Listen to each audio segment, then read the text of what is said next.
E aí, pessoal, Elias, estamos de volta aí para a gente dar continuidade à nossa discussão sobre os reinos africanos, né? Sobre os grupos étnicos africanos. A gente começou falando sobre os Yorubás. Então hoje a gente vai comentar mais agora sobre os Bantos, né? Que também são um dos grandes povos da África, né? Que vieram em grande escala, principalmente para o Brasil, né? O Brasil que foi um dos maiores, né? Vamos dizer assim, utilizadores aí da mão de obra escravizada. Então, grande parte dessa mão de obra que vem para o Brasil para trabalhar nas lavouras era pertencente ou à etnia Yorubá ou à etnia Banto, né? Então a gente vai falar um pouco mais sobre os Bantos para a gente poder entender quem eram esses povos, né? Um pouco dos seus reinos e qual é a influência que o tráfico de escravizados vai trazer para esses povos, tá certo? Então, novamente, como sempre, né, aquele ritual básico. Faça a leitura do capítulo, tá? Anote tanto as informações da aula. Na aula tem muita coisa que não tem no livro de vocês, então serve na hora de resolver os TDs de vocês. E também, claro, né, as dúvidas que surgirem, seja na leitura, seja na hora da atividade, ou desculpa, na hora do vídeo, mandem para mim lá no Google Class, eu vou responder. E aí a gente vai dialogando, vai seguindo, tá certo? Vamos lá, para a gente poder comentar. Como eu falei, né, como é que a nossa proposta é ser mais geral, né? Então aqui é que seja curto mesmo para que a gente possa ter mais uma noção ampla, né, sobre esses povos. Então, da mesma forma como a gente tinha falado sobre os Yorubás, a gente vai comentar sobre os Bantos. Então, os Bantos, pessoal, o termo Banto, na verdade, ele representa, né, ele designa pelo menos aí 400 grupos étnicos diferentes que têm em comum uma língua, né, uma linguagem. Então, quando a gente pensa nos Bantos, nós não estamos falando de um único povo, novamente, né, reforçando aquilo que eu já havia falado anteriormente. Nós não estamos falando de um único povo, nós estamos falando de um conjunto de povos, né, vários povos, aí, pelo menos 400 grupos étnicos diferentes, mas que compartilham uma linguagem comum. Isso também não quer dizer que a língua deles é igual, mas é que elas possuem a mesma origem, tá? Então não quer dizer que os grupos étnicos falam exatamente a mesma língua, mas que a língua que eles falam tem uma origem comum, que é chamada de Banto. Então a gente vai ter vários grupos que vão se espalhar de maneira bem ampla pela África, tá? E vão dar origem a reinos, vão dar origem a uma série de aldeias, tribos, enfim, né? Uma série de organizações, uma série de comunidades que vão ter essa característica comum que é a linguagem. A priori, a origem dos Bantos, ela provavelmente remonta aí, né, 3 ou 4 mil anos atrás, que você vai ter ali a formação de uma série de comunidades na região mais ou menos da chamada África Central, né? Entre a Nigéria e o Camarões, e posteriormente, ao longo desse período, esses povos eles vão migrando em direção à região sul, né? A região da África do Sul. Então, quer dizer, você vai ter um processo migratório, um processo de difusão, né? Esses povos eles vão se espalhando literalmente pela África, fundando novas comunidades, né, fundando novas aldeias, migrando em busca de alimentação. Depois, posteriormente, você vai ter o advento, né, da agricultura que vai levar à fixação desses povos. Então, quer dizer, os bantos eles vão, né, se difundir pela África, né? E aí é importante lembrar de novo, né, que quando a gente fala dos bantos, nós não estamos falando de um único povo. Então, alguns povos vão migrar, outros vão se estabelecer, alguns vão ser seminômades e aí vão se difundindo por toda a região ali da África Central e posteriormente da África do Sul, né? Como eu falei, então expõe por toda a África Central e inclusive, né, a região mais sul. Dos reinos bantos, né, dos povos bantos, destacam-se aí o reino do Congo, né, e também do que hoje a gente entende por Angola, né. Mas o reino do Congo ele vai ter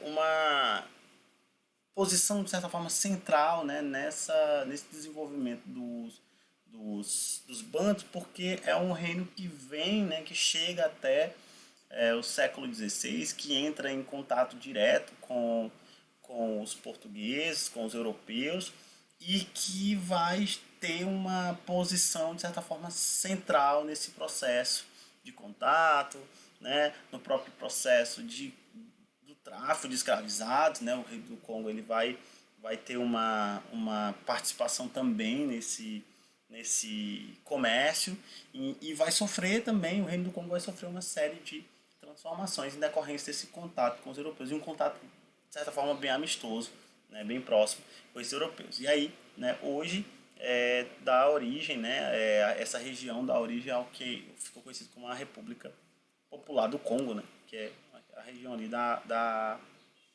África hoje, né, e se localizava o reino do Congo, mais ou menos. Então esse reino ele surge por volta do século 13 e vai, né, seguindo aí o 15 e 16 num contato bem intenso com esses europeus, tá? Então entre o final do século 13 e o início do século 14 vai ter a formação do reino o reino do Congo, né? Principalmente a partir da capital lá de Mbanza Congo, né? Que se torna ali o núcleo central desse rei.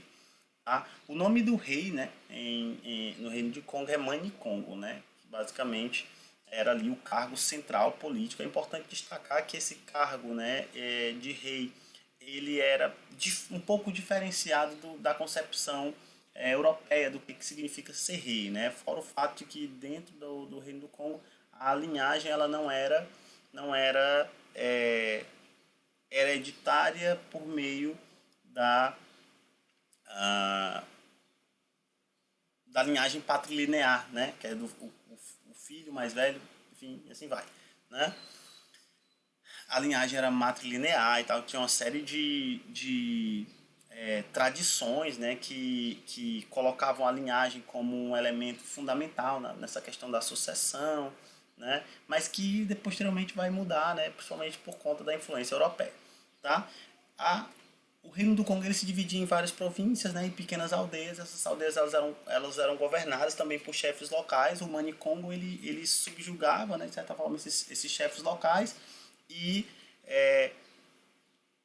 enfim, cobrava a autoridade, né, sobre eles e também uma série de tributos. Muitos desses chefes se submeteram por meio da força, né? Então o Reino do Congo, de certa forma, também foi construído a base dessa conquista, né, dessa subjugação desses reinos, dessas aldeias menores a um poder central que seria aí o Mani Congo. A capital, né, Mbanza Congo, era ali o centro político administrativo do reino do Congo de maneira mais ampla, né? É importante destacar que o reino do Congo ele vai ter uma importância comercial também grande, né? Então vai estabelecer contato com vários reinos de regiões, na verdade, bem distantes, né? Da África, né? Com os cuxitas, né? Que viviam ali na região mais ao sul do rio Nilo, né? Com os povos nilotas de maneira geral, né? Os árabes, inclusive, né? Que vão vir lá do norte da África, vão vir da região ali do Oriente Médio, vão estabelecer o domínio ali do norte da África a partir do século 8, né, depois de Cristo, e aí também vão ter um contato bastante intenso na África, principalmente, né, o comércio, né, o comércio árabe ele era bastante difundido ali na África, então os árabes vão inclusive ter participação, né, nas rotas transatlânticas e tudo mais, e vão estabelecer um contato intenso com esses povos bantus. No século XV, né, a chegada dos europeus a partir do século XV e no XVI vai trazer uma série de implicações bastante profundas em relação ao Reino do Congo. Né? Por quê? Porque a partir do século XV o Mani Congo ele se alia aos europeus. Né? E aí se converte ao cristianismo e também passa a impor o cristianismo aos súditos, vamos dizer assim. Né? A palavra certa não seria súdito, mas as pessoas ali que pertenciam ao reino do Congo. Então, aos poucos, esse reino ele começa a sofrer uma série de alterações que vai levar a uma série de contestações também, porque grande parte da população não aceitava essas transformações, né? A imposição do cristianismo também leva à perseguição às tradições locais, o que vai desagradar uma boa parte das pessoas, né, dos camponeses e tudo mais, que também vão se revoltar contra o reino e que vai posteriormente facilitar, de certa forma, né, o declínio do Reino do Congo, porque o Reino do Congo era um reino central ali na região Banto, né? E isso vai fazer com que o reino fosse perdendo a sua importância, entre aspas, política naquela região, bem como também vai subjugando o Reino do Congo ao domínio, aos interesses dos portugueses, né, que cada vez mais vão exercer uma pressão cada vez mais forte em relação ao tráfico de escravizados. Quer dizer, quanto mais próximo o Reino do Congo se aproximava desses europeus, mais esses europeus subjugavam esse reino, né, em relação ao tráfico de escravizados, né? Então aqui, ó, eu separei alguns trechos do livro do José Rivaí Macedo, na História da África, referente a algumas das transformações que esse contato com os europeus ele vai se efetivar em relação ao Reino do Congo, né? Então, quer dizer, aqui é só para a gente ter uma ideia da complexidade desse processo, bem como também da transformação profunda, né, que o contato com os europeus ele vai acabar ocasionando no Reino do Congo. E aí é importante destacar, o Reino do Congo ele não é único nesse processo, né? Então, vários reinos que entraram em contato com os europeus vão sofrer uma influência europeia muito forte e vão acabar sendo inseridos, né, dentro desse processo do comércio, escravizados, vão acabar se voltando, né, para esse comércio, né, como eu já falei anteriormente. Então, olha só, eu vou ler aqui alguns textinhos só para a gente poder pensar um pouco. Então, olha só, o José Rivaí Macedo diz o seguinte, né, nas comunidades maiores, o pequeno comércio podia ser exercido por qualquer indivíduo, isso aqui está falando do Reino do Congo, tá? Mediante autorização dos chefes locais. Mas as transações de produtos de maior valor comercial, como tecidos de qualidade, marfim, joias, ornamentos, cobre, ferro, prata, ouro, gado e sal, eram realizadas exclusivamente pelos integrantes das linhagens dominantes em cada aldeia. Eram esses que negociavam com os europeus a compra e venda de armas de fogo e cativos. Então aqui é a primeira coisa que a gente precisa ter em mente, né? Então o comércio de escravizados ele era realizado principalmente pelas elites locais, né? Lembra que eu falei, né? Você tinha o Manicongo, que era de certa forma o poder central, e esse Manicongo se subjugava uma série de chefes locais, né, que eram obrigados a obedecer e também a pagar tributos.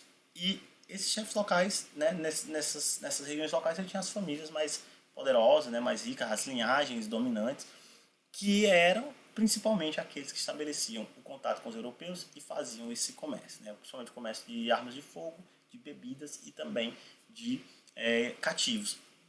Então isso aqui é uma informação muito importante, que é de que esse comércio ele era realizado principalmente pela elite local, tá?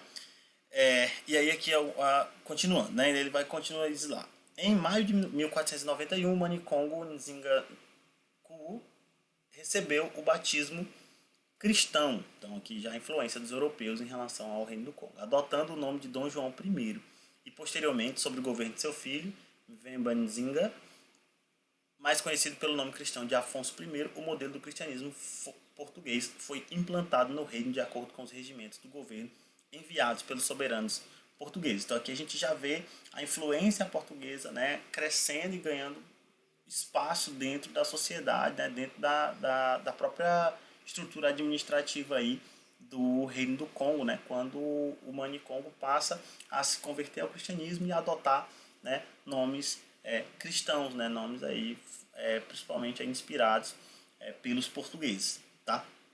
E aí passa, de certa forma, o próprio o modelo de cristianismo que passa a ser adotado no reino, ele vai sendo estabelecido pela coroa portuguesa. Né? E aí ele continua. O Reino do Congo sofreu forte abalo em 1567, envolvido nas sangrentas lutas internas que se sucederam à morte de Dom Afonso I, quando suas populações foram atacadas e massacradas por um grupo nômade de guerreiros, os Ibangalas.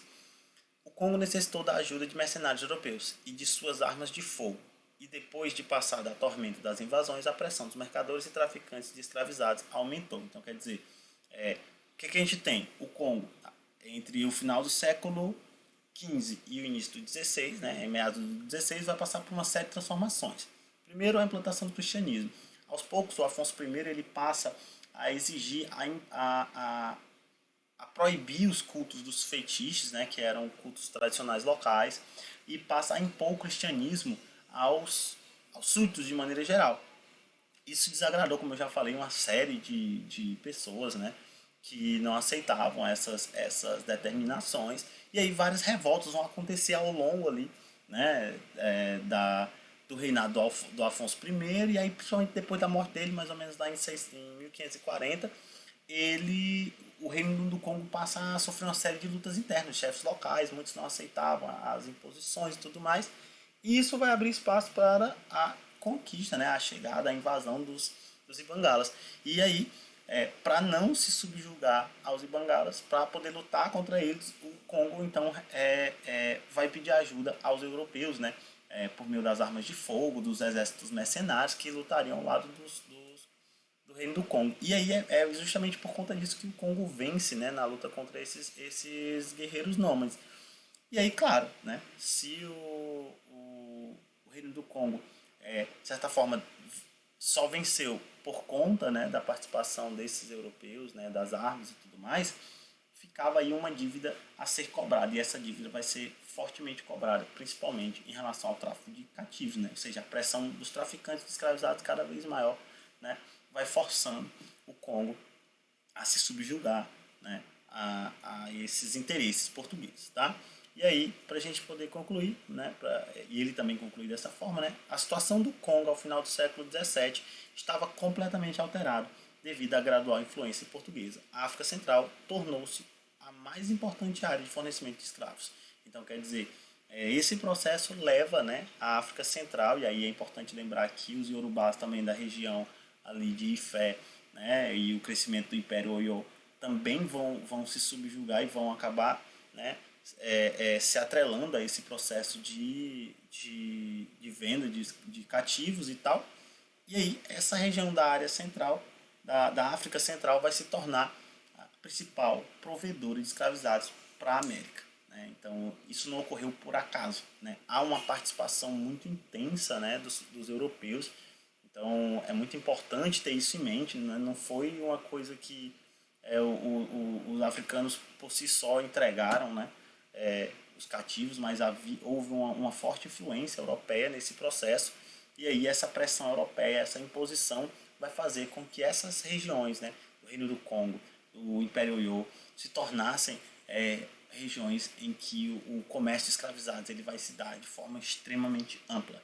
Tá? Então aí se explica o motivo pelo qual você vai ter, por exemplo, uma grande maioria de bantus e urubás vindo para o Brasil como cativos, né, para trabalhar nas lavouras de cana, café e tudo mais.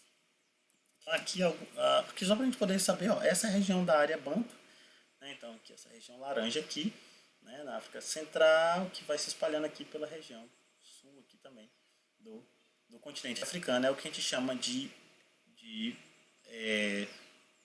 região banto, né? Então, basicamente aqui essa região aqui.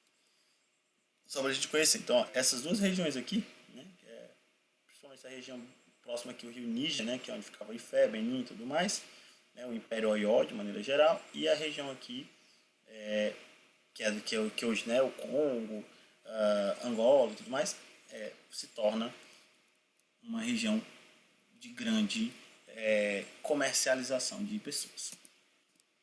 Aqui em Banza Congo, né, como é que ela era, mais ou menos durante o século XVIII, é um desenho, uma gravura da época.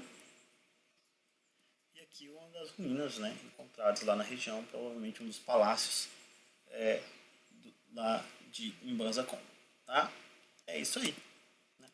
É isso, pessoal. Né? Então, claro que, novamente, né, aqui é um resumo do resumo. Né? Se a gente fosse estudar a fundo a história de cada um desses povos, a gente levaria muito mais tempo, né? Tem muito mais coisa para se discutir. Mas, de maneira bem geral, só para a gente ter uma noção do impacto, né, da presença europeia na história, né, desses reinos. Né? Tá certo? Então, dúvidas que tenham ficado, mandem para mim lá no Google Class, tá? Anotem as informações aqui da aula, que tem muita coisa que não está no livro de vocês. E aí a gente vai dialogando, certo? Então, muito obrigado por assistirem e até a próxima.